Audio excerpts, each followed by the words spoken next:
being a person that studies the impacts of climate change on ecosystems, it's really easy to get caught up in these depressing findings where it's sort of like, everything's changing and humans may or may not be able to do much about it. This is one of those things where things changed less than we expected. That's a positive sign in my mind. Hello, everyone, and welcome to another episode of Eyes on Earth. Our podcast focuses on our ever-changing planet and on the people at Eros and across the globe who use remote sensing to monitor the health of Earth. My name is Jane Lawson, and I'll be hosting today's episode, where we're talking about the use of Landsat to study bark beetle outbreaks in Rocky Mountain forests. Outbreaks of bark beetles like mountain pine beetles and spruce beetles can lead to conspicuous changes in a forest landscape when the large trees under attack die and lose their needles. These native beetle species have been tunneling under the bark of specific trees like lodgepole pines and Engelmann spruce for thousands of years. They're often continually present at low levels until conditions favor an outbreak. A warmer, drier future could lead to more frequent outbreaks. But there are a lot of unknowns, especially in remote areas, about exactly when and where outbreaks have occurred, how severe they were, and what happened to the forest thereafterward. Enter Landsat, whose scale and nearly 50-year archive can help provide some of these answers to researchers and even help to predict future outbreak patterns. Our guests today are here to talk about how their recent research used Landsat data to identify and map bark beetle outbreaks and their severity in the southern Rocky Mountains. Dr. Sarah Hart is a forest ecologist at Colorado State University, and Dr. Kyle Rodman is a research scientist at Northern Arizona University's Ecological Restoration Institute, who previously worked with Dr. Hart as a postdoc. Dr. Zhiliang Zhu will add insight later in the podcast as well. He used Landsat extensively in his forest and wildfire research at Eros. His current research involves biologic carbon sequestration. Dr. Hart, Dr. Rodman, welcome to Eyes on Earth. Thanks for having us. It's great to talk about our research. Yeah, thank you, Jane. It's exciting to be here. First of all, what do you think makes bark beetles interesting to study? Dr. Hart, would you like to start? Sure. I think one of the things that's fascinating about bark beetles is the fact that they're these small little insects and that they're only capable of causing broad-scale tree mortality during certain periods. Dr. Rodman, what do you think makes them interesting? I grew up in Colorado, and in Colorado over the past couple decades, we've had some pretty severe outbreaks that have really changed the way that forests look in the state. And this is kind of echoing things that we've seen in broader scales across the Western U.S. and Western Canada. For me, something that made me really interested in studying these dynamics is growing up around these processes as they unfolded. My mom and I went skiing a lot when I was a kid because my parents were divorced when I was younger, and that was kind of our activity together, the things that we did pretty regularly to spend time together. And I can remember going to, Summit County areas up around Vail and Breckenridge and seeing the same trees from year to year look very different, right? And that was, for me, a pretty formative experience and spurred a lot of interest in this topic. So what makes the bark beetles important to study? Why do we need to know what happens in the forest during and after outbreaks? It's important to understand what's going on with bark beetle outbreaks because they can lead to extensive tree mortality across really broad landscapes and even across continents. These outbreaks have important consequences for a lot of ecosystem services, whether it's aesthetics, like Kyle was talking about skiing, or it's carbon cycling, like we'll hear about later. They have impacts on water supply, wildlife habitat. Lots of different attributes of the forest ecosystem are shaped by bark beetle outbreaks. I agree with everything you said, and I won't add much to it except to say that a lot of the planning that we do when we think about the way forests look and the things that we use them for, whether that's for lumber or the value that they provide to wildlife or the recreational or aesthetic values that they give to us, a lot of the time when we think about those values, we think of them as fairly static, right? Like sort of fixed in time, but something like a bark beetle outbreak or a wildfire can rapidly change the way an ecosystem looks, the value it provides to humans, the value it provides to wildlife, a whole host of things. Beyond that, it can also affect how disturbances operate in the future. So if we have a severe bark beetle outbreak today, 2-3 decades from now, we're unlikely to have another one in that same place because of these feedback mechanisms that happen with bark beetles in particular. So we're talking, like you said, about tiny insects, about the size of cooked rice, right, Dr. Hart? How does a satellite in space, particularly Landsat, offer advantages to studying those tiny insects that you wouldn't have on the ground? One of the things that makes studying any disturbance hard is that they tend to happen infrequently in time, and things like bark beetle outbreaks can unfold across these broad landscapes. having data from Landsat with its relatively fine spatial grain, as well as kind of this long record, really allows us to figure out how these outbreaks are spreading across landscapes and where they're initiating that we couldn't get at with just going out and trying to walk around in the woods and look for the outbreak. Oftentimes we don't know the trees are being attacked until they're already dead. And so Landsat really provides us with this great temporal record that's critical to understanding the dynamics. Because you can see the trees that are dead from a Landsat scene or image.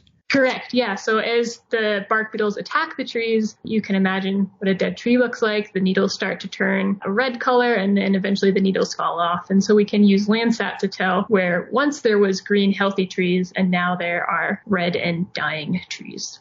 Dr. Zhu, do you want to add a little about the use of Landsat from your perspective with the USGS and from working at AROS, the home of the Landsat archive? The benefit would be for people who manage forests and also communities that live in the areas. Obviously, folks living in Colorado or New Mexico, they know much better than we do because they experience it. They look at their backyard, the trees dying, and they can see the movement gradually coming up to their backyard. They see the changing climate has driven more infestation. That also has negative feedback. What used to be green forests, they can absorb more CO2 and have a cooling effect for the atmosphere. You've lost the needles. Ground is more barren than before. You no longer have the carbon sequestration capability, and also the mountains getting hotter. Yeah. Yeah. So it's the kind of a feedback you don't want to see. So I think the work that the Landsat provides makes the decision-making by land managers and citizens more timely and more accurate. Ultimately, it's about how they can make informed decisions using Landsat-derived products. You mentioned carbon, so let's talk a little bit about the ramifications of outbreaks like this on the carbon stocks in the forests. The issue is that whenever the forests experience insects or wildfire, two consequences occur. One is that they stop sequestering new carbon, so they no longer help cooling the climate by absorbing CO2. Second is that they take a longer time to recover, to regenerate. And because the climate has changed, summer rainfall is much less frequent, and sometimes it's heavy rainfall that washes away soil. That also does not help regeneration. The longer the trees are not recovering, obviously, the longer carbon is in danger of losing it. Dr. Rodman, tell me a little about what you learned about bark beetles in your recent study. We spent a lot of time on this recent paper that you mentioned, trying to think about how we could accurately portray what was going on across this landscape of the Southern Rocky Mountains. And when I talk about the Southern Rockies, I'm talking about sort of the core mountains of Colorado, southern Wyoming, and northern New Mexico, this contiguous region that has some high elevation forests. We were looking primarily at these subalpine forests, which are sort of the upper half of the elevational band of forested ecosystems in this region. A huge area, right? Because when we talk about this region, we're talking about roughly 50% of it's covered in forest, roughly 50% of that is subalpine forest. So these are, the headwaters of major watersheds like the Colorado River, the Rio Grande, the Arkansas, all important water sources in different areas. We were using field records that a bunch of people that we collaborate with, as well as Sarah and I, had gone out and collected to essentially ground truth what we were seeing in the imagery, to be able to say, in this particular site on the landscape, we see 50% of the trees that were there in the 90s have died in the last 2 decades, or 90% or 10%. So we had pretty extensive ground truthing in this study, and we used that information to then model the severity of outbreaks across the region. We found that roughly 40% of the area that we were looking at, which was over 10,000 square kilometers, a huge extent in this region, has been affected to some extent by 3 species of native bark beetles. In that area, what we've noticed is that there are some places that have been really hard hit, where the majority of trees have died because of these bark beetle attacks. But what I found pretty interesting and sort of surprising is that the places that we saw near total mortality were pretty uncommon, actually. These places where we had, 90+% of the trees dying in a given site, that's not as common as you would expect from seeing photos or driving through areas that have been hard hit. What did you think about those results, Dr. Hart? The work that Kyle did was really informative in thinking about how bark beetle outbreaks really generate this complex landscape. So all these patches of severe mortality, but then the patches where you don't have as severe mortality create more complexity in the landscape than I think we knew before Kyle's research. Anything else surprise you or challenge you about this study? I think just like Kyle highlighted, it's really easy to drive down I-70 here in Colorado and see lots of dead trees and assume that, trees are dead everywhere. But just recognizing that in many places there are lots of surviving trees was kind of a positive note for me in thinking about how these forests will develop in the future. It's not all doom and gloom, and we're anticipating that these forests will return to conifer forest in the near future. So how can this study and other bark beetle research help forest managers and people who live in and near the forest in the future, especially in a changing climate?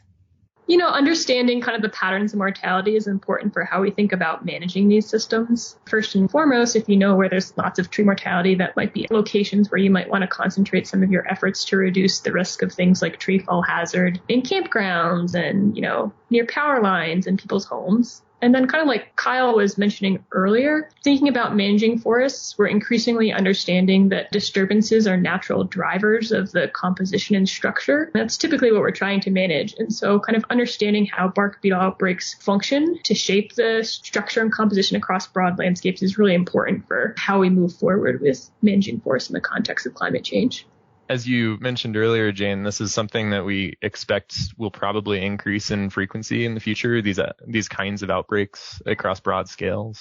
If we have more and more drought, that tends to make trees more susceptible. It accelerates the life cycles of beetles. It allows these outbreaks to happen more often, and potentially it's to smaller and smaller trees. But on the flip side, having outbreaks now means that we're unlikely to have a severe one in the near future. So when we start thinking about predicting future dynamics or projecting future change, the patterns that are out there today are really critical to being able to predict what's going to happen in 2 decades, 5 decades from now, because bark beetles are one of these classic disturbances that have negative feedbacks on themselves. When you have an outbreak that kills all the large trees, it takes a long time for trees to get big again, for bark beetles to be able to attack them again effectively. Hopefully Landsat's archive will extend into the future so that people can continue to use it for the large-scale studies like this. Yeah, absolutely. And, as Sarah mentioned earlier, it really is a valuable tool for the kinds of studies that we are doing here because, with tree rings, we can go back a long ways in particular locations. We can go back a long time, right? And we can understand the dynamics in particular places. But Landsat is one of the few tools that we have access to that gives us a fairly long temporal record as well as really extensive information. So going from that understanding of particular places on the landscape to actually understanding the entirety of the landscape. Any closing thoughts from either of you? Landsat is particularly valuable for some of our remote systems that don't get as visited as frequently by people. So some of our wilderness areas that we have here in Colorado are where some of the outbreaks started. And without Landsat, we really wouldn't know when they started and how they spread across those landscapes because they're so infrequently visited. You could say similar things about rugged areas in Montana and Idaho and Western Canada, right? Places that just don't see a lot of visitation in general and aren't a huge management concern because they're so remote. Like managers aren't out there walking around the forest every day.